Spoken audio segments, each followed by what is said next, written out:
Hi, this video is going to be on the form of The Merchant of Venice. Now you may have noticed that when you read the play aloud that there's a certain kind of rhythmic pattern to it, and that's because it uses blank verse. Now blank verse is a poetic form that is made up of unrhymed lines of iambic pentameter, and you can see the use of it in this quote here. So iambic pentameter is made up of one unstressed syllable followed by a stressed syllable with a total of 10 syllables in a line, and you can hear that when you read it aloud. In sooth, I know not why I am so sad. So these red highlighted syllables are the stressed ones.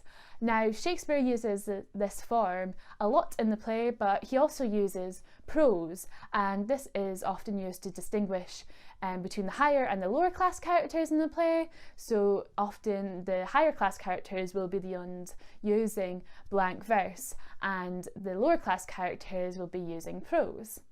And he often uses prose as well for the other characters to highlight when they are feeling angry or sad.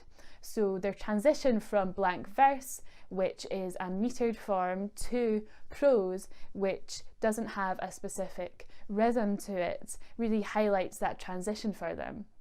Thanks for listening.